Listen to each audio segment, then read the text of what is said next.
There's a question most Christians never ask out loud, but it lives at the bottom of almost every heart. Is the Holy Spirit really in me? Or did I just learn to imitate the people who have Him?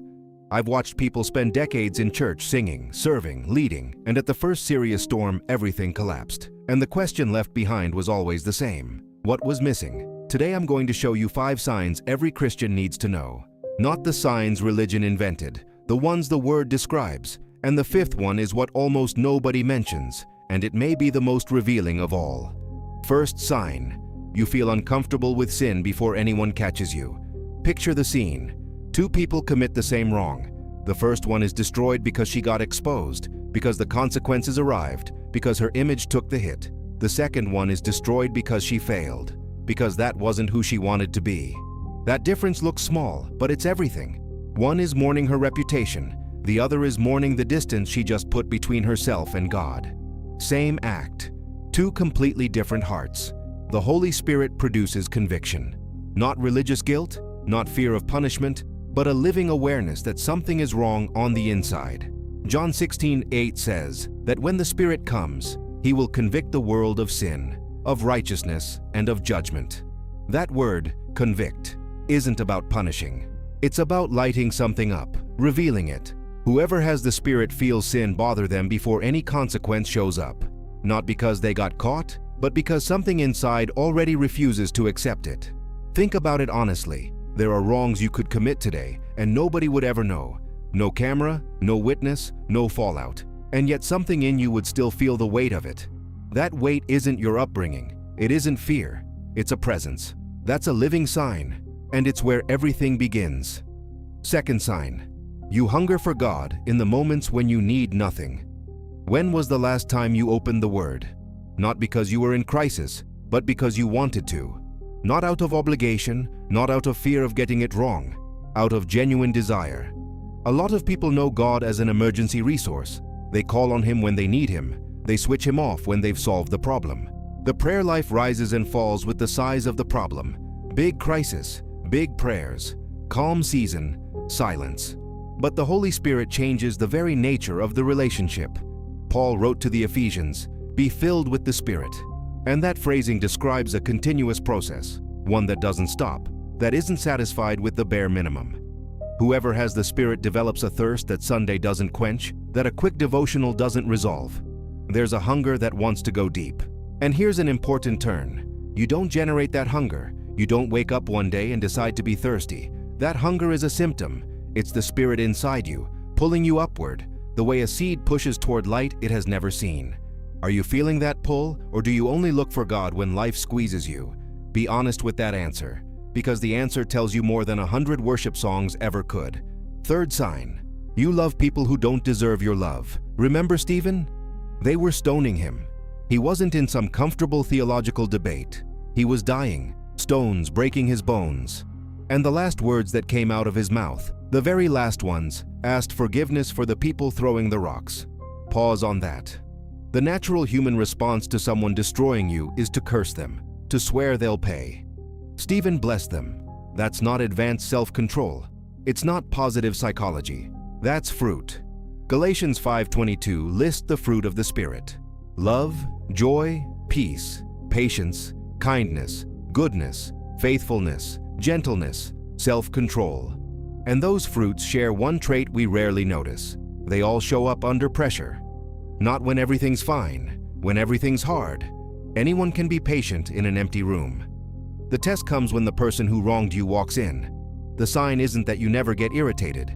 It's that when you get irritated, something inside you pushes back. It shoves you back toward forgiveness, toward patience, toward gentleness. You don't want to give in, but the Spirit won't let you stay in the anger. You felt that, haven't you?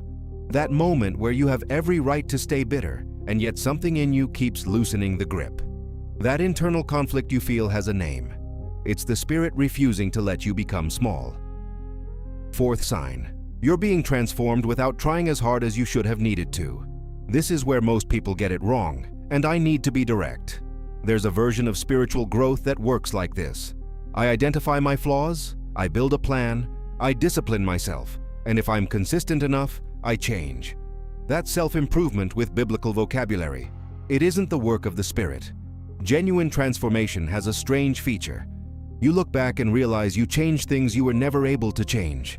That anger you'd carried for years, that habit you swore was bigger than you, that bitterness that seemed glued to your soul.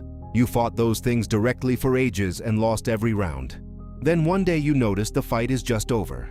Not won by force, just over. And you can't explain when or how. You just notice you're not the same person. Paul describes it in 2 Corinthians 3:18. We are transformed from glory to glory, as by the Lord, the Spirit, transformed while we behold Him, not while we strain with our teeth clenched, but while we look at Him. Read that again slowly. The change happens while you're looking at God, not while you're staring at your own flaws. The Spirit works in you in the very process of exposing you to God's presence. Transformation is the consequence, not the main battle. Stop for a second. Is there something in your life that changed that you can't credit to your own effort? Some softness where there used to be a wall?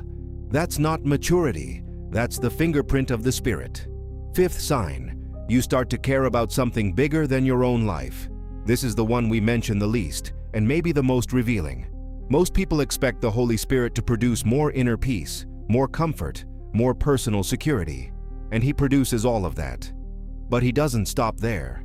There's a side effect nobody warns you about. You start to ache over things that don't touch you directly. What happens to people you've never met starts to bother you. Generations not yet born, lives that aren't yours. A name comes to mind and won't leave. A burden settles on you that you didn't ask for and can't shake. Acts 1:8 isn't only a promise of power, it's a promise of direction. You will receive power when the Holy Spirit has come upon you, and you will be my witnesses. The word there for witnesses describes people willing to pay the price of living for what they believed. It isn't about having courage, it's about having something so big inside you that it no longer fits in you alone. Here's the strange part. The fuller of the Spirit a person becomes, the less their life is about themselves. The Holy Spirit doesn't only make you more spiritual, He makes you more committed to real people, real causes, to something that will keep going after you're gone. Have you felt that? A weight for someone outside your circle. A conviction that there's something you need to do before you leave. That isn't trained altruism, it's a signature. It's the mark of someone who lives for the whole world, living inside one small heart. There's something that needs to be said before we close. These 5 signs aren't a pass or fail list. The Holy Spirit doesn't inhabit perfect lives. He inhabits surrendered ones, and His way of working is exactly that. A process.